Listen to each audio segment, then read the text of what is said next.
Eh oui, bonjour à tous, Same Old G, c'est moi-même. Là, je suis de retour avec une autre vidéo là, sur ma quête du retour au jeu. Puis ça, c'est la session 1. Dans le sens... puis là, tu sais, détrompez-vous, hein, c'est pas parce que j'ai joué une session ou parce que j'ai fait ma session 0 avec le groupe ou quoi que ce soit, ça n'a pas rapport avec ça du tout, là. C'est juste une espèce de concept out of nowhere, là. Ça fait aucun sens pour aucune raison que ce soit, là. Session 1, dans le fond, c'est juste pour dire que ça n'a même pas rapport parce que c'est mon deuxième vidéo. Fait que ça devrait être vidéo 2, tu sais, mais... Bref.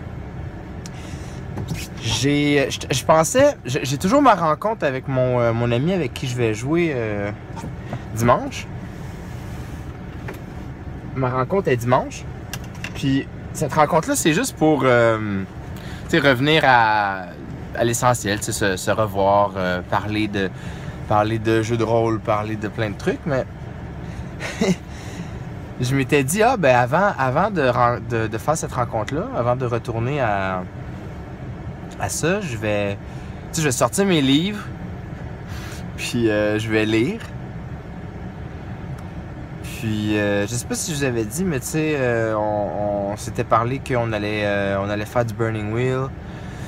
Parce que Burning Wheel, c'est comme le jeu qu'on connaît le mieux, puis que c'était facile pour éviter comme plus de charge de travail, là, parce que j'étais comme pas capable de me rajouter trop de pression là-dessus. Là. Puis, fait que c'est ça, fait que j'ai sorti les livres de Burning Wheel, puis j'ai recommencé à lire. Puis, dans le fond, j'étais allé beaucoup plus vite que je croyais. J'ai carrément... je l'ai pas encore fait, là, mais j'ai carrément tout pensé mon personnage au complet. Genre, j'ai fait ça. J'ai fait l'affaire, dans le fond, qui a toujours été à la base de la passion. Moi, ça a toujours été création de personnage. La création de personnage, c'est l'affaire qui me stimule le plus. Parce que à partir de cet archétype-là, t'as tout le reste qui découle, puis ça devient une espèce de... Tu peux voir l'histoire apparaître et tout. Et puis là, j'ai réfléchi à ça, puis j'ai passé beaucoup de temps là-dessus. Puis, en fait, j'ai passé beaucoup de temps. J'ai lu, puis je me suis juste stimulé. Et, croyez-le ou pas, mais ça a marché, hein. Il n'y a rien de mieux. Il n'y a vraiment rien de mieux que ça pour établir un retour au jeu. Moi, en tout cas, en ce qui me concerne, il n'y a vraiment rien de mieux. Ça fait longtemps que je pense à ça. Puis, ça fait longtemps que je réfléchis à ça. Puis, j'ai jamais fait j'ai jamais vraiment fait de mage. J'ai jamais vraiment fait de sorcier. Mes personnages, ça a souvent été des érudits, des bardes, des prêtres, quelques guerriers, des espèces d'individus un peu techniciens, druidiques,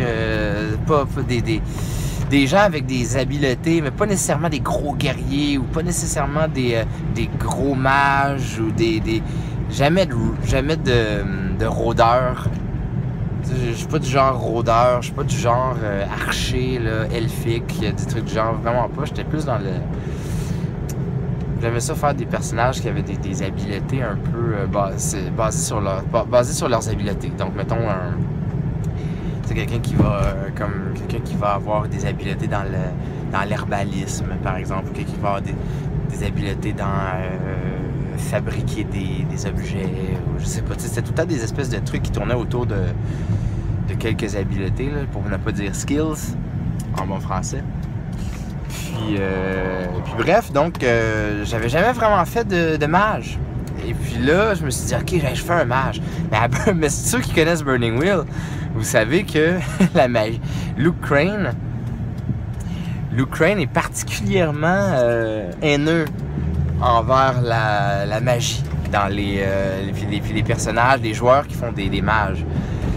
Puis tu le vois dans sa narration quand tu lis le Magic Burner, ou quand il parle dans les sections sur la sorcellerie, là, sur la magie, puis quand il parle des sorts, puis ces choses-là, tu vois très bien que probablement qu'il y a eu des mauvaises expériences avec des joueurs abusifs là, dans ces années de maître de jeu, parce que ça paraît, puis il fait des commentaires constamment dans ces trucs.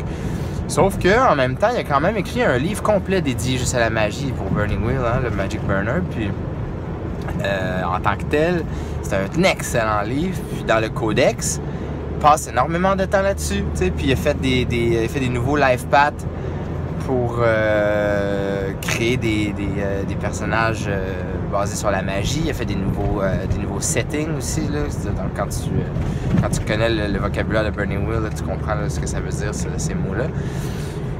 Alors là, moi, je suis quand même excité. J'ai dit, OK, mais ça va me donner un prétexte d'utiliser le codex que j'ai reçu en Kickstarter, puis de revisiter le livre, puis de relire sur la magie, parce que la magie dans Burning Wheel, c'est assez fascinant, là. Puis, fait que j'ai lu là-dessus, là, j'ai commencé à regarder les live paths. J'ai pas encore mis le personnage sur papier, là. J'ai pas fait le processus excusez-moi. Excusez-moi, j'ai pas fait le burn en langage de burner. J'ai pas fait le personnage, mais je l'ai complètement pensé, je l'ai complètement réfléchi. Fait que je me suis dit aujourd'hui, je vais vous en parler. Puis la beauté de ça, c'est que ça va bien, c'est que dans le fond, moi, je m'attendais pas à faire une autre vidéo avant d'avoir rencontré mon ami. Tu sais, je voulais faire une vidéo pour vous parler de la rencontre là, de dimanche. Et finalement, j'en fais un là pour vous parler de ce que j'ai fait à date, puis est-ce que j'ai des choses à dire. Puis après, je vais vous parler de la rencontre. Tu sais, puis fait que c'est comme ça va bien là, dans le sens où c'est plus là, sur la motivation puis le retour de la passion. Alors voilà. Qu'est-ce que c'est ce personnage-là? Puis quelle est l'histoire que je vais proposer au maître de jeu?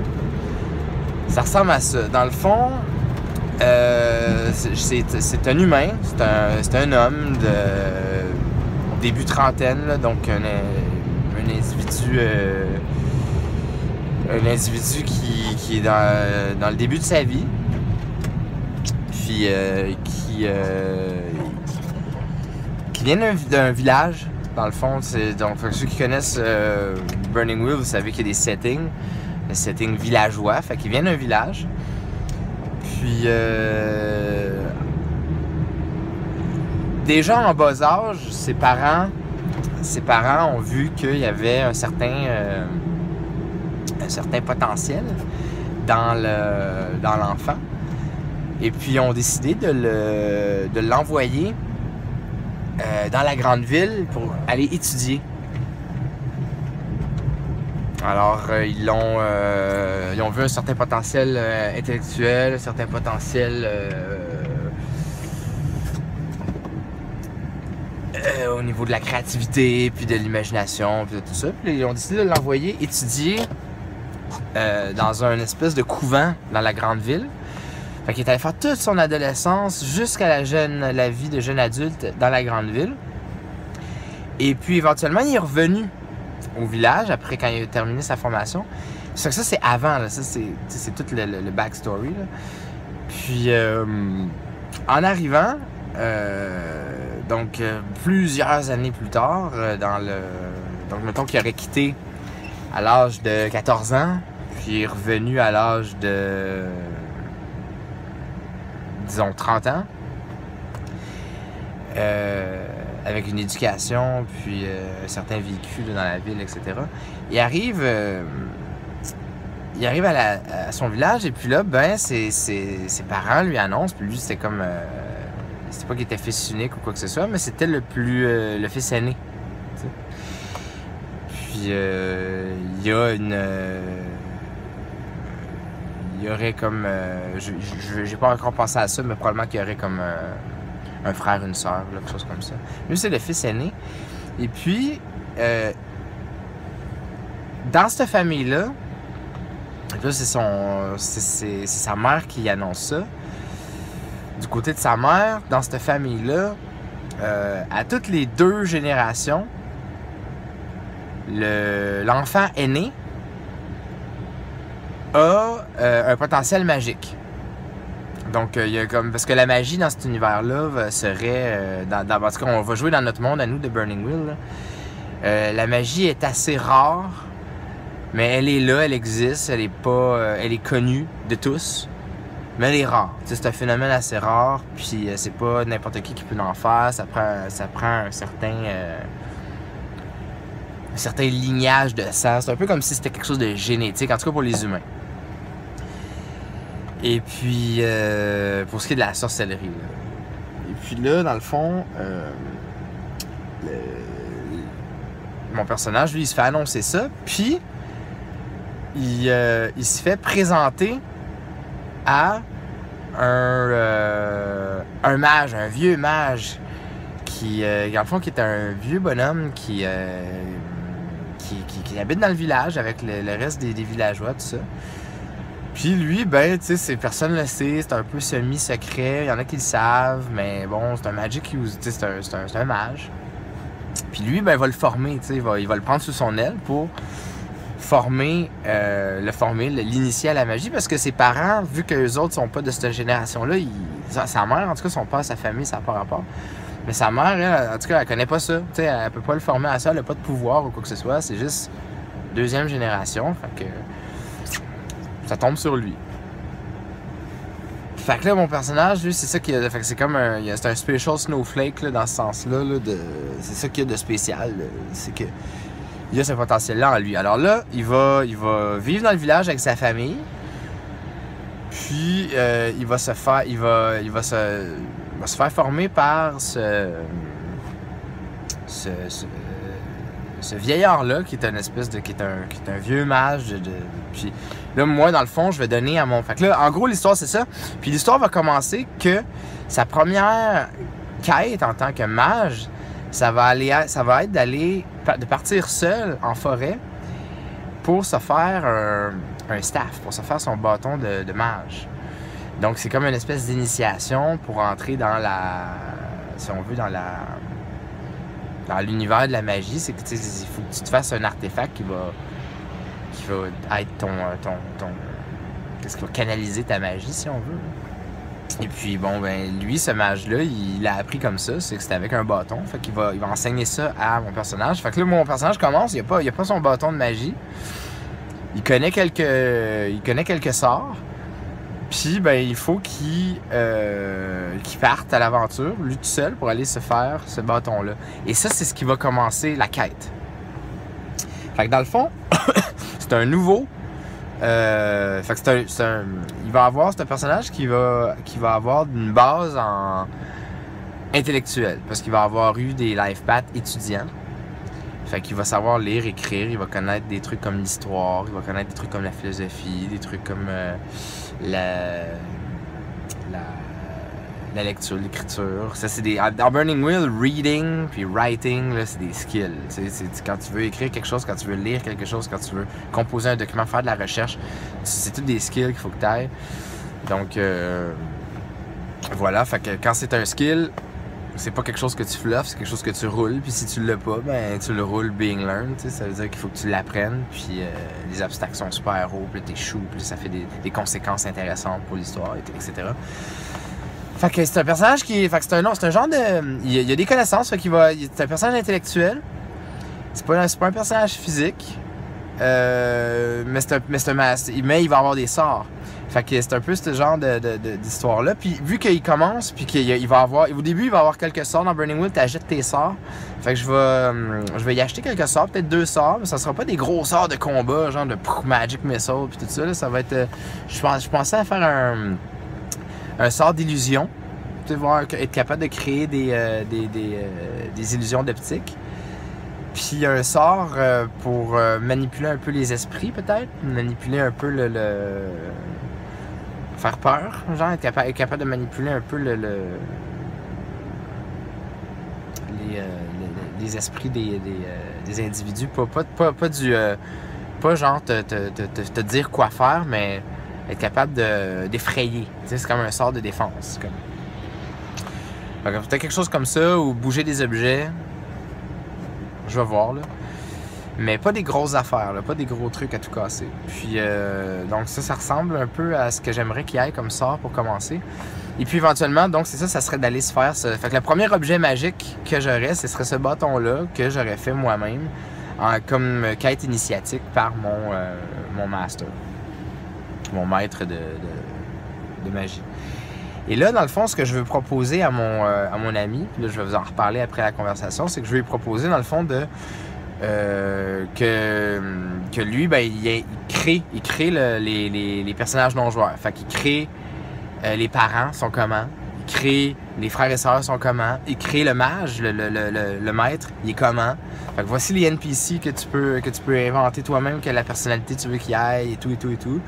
Et puis à partir de ce hook-là que moi je te propose, ben j'aimerais ça faire une quête. Moi, dans le fond, la quête que j'aimerais jouer avec ce personnage-là, parce que là, ça commence à être long, c'est, je voudrais une quête de la découverte de qu'est-ce que c'est la sorcellerie.